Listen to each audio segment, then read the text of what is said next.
बंधुगण आमे जेतेबेले टिके बड़ होई पढ़िबा लेखिबा आरंभ करिथाउ सेतेबेले आमको गोटिए कथा सुनिबाकू मिलिथाए। ताहा हला तुमे जदि भल पाठ पढ़िबो तेबे तुमको गोटिए भल चाकरी मिली पारिबो एवं कॉलेज को गले मध्य आमको बारंबार सही कथा सुनिबाकू मिलिथाए।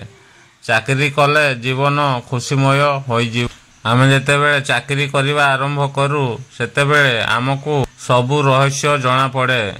जेते भल चाकरी होइथाउ ना काहीकि आमको अन्यर गुलामी करिबाकू पड़िथाए। जीवन सारा कठिन परिश्रम करिबाकू पड़िथाए अन्य लोकर कंपनी को ग्रो करिबा पई। तथापि आम जेबे सबुबेले खाली रहिथाए आउ सेपटे मालिक अकाउंट रे कोटी कोटी टंकार संपत्ति मालिक होइथाए।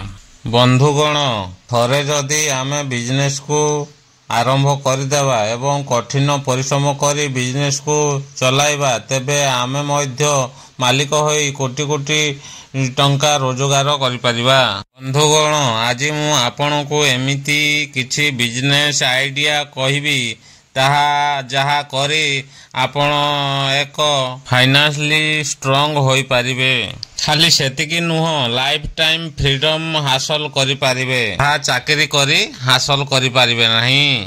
तो बंधुगण आसंतु जानिबा किछि बिजनेस विषय रे। सर्वप्रथमे हेला होम किचन। प्रिय बंधु आजिकाली दुनिया रे केही कष्ट करिवाकू चाहंती नाही खास करी सहरांचलर लोक मानक पाखरे एते टाइम न थाए निज स्वास्थ्य पाई भल रोषे करी खाइबा पाई। लोकंक पाखरे ना खाना बनैबार टाइम अछि ना खाना खाइबार टाइम। एमिति रे आपण एक होम किचन बिजनेस आरंभ करी लोकंको टिफिन सर्विस जोगाई देई परिबे।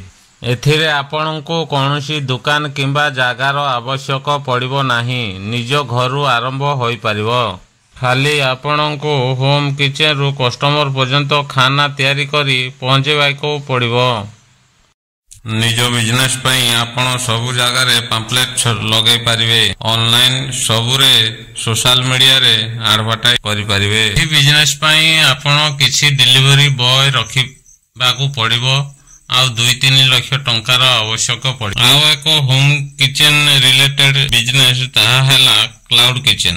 भले ही दुई बिजनेस नाम अलगा किंतु एहार कॉन्सेप्ट दुई बिजनेस रो मध्य रे पार्थक्य हैला होम किचन पई आपण घर खाद्य उपरे आधारित हेबाकू पड़िबो आउ क्लाउड किचन पई आपण सब प्रकार खाद्य तथा फास्ट फूड पिज्जा इत्यादि कस्टमर को डिलीवरी करने पड़े।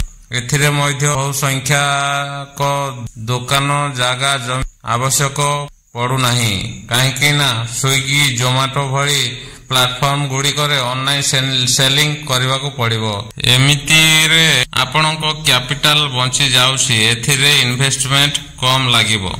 आजिकाली लोक माने ऑनलाइन ऑर्डर करी खाइबा बहुत पसंद करूछन। रिपोर्ट अनुसार जना जाइछि जे रेस्टोरेंट मालिक ठारू होम किचन किबा क्लाउड किचन मालिक अधिका रोजगार करुछंती। क्लाउड किचन रे स्कोप अधिक 2026 पर्यंत एही बिजनेस $1.9 पर्यंत पहुंची जीवो।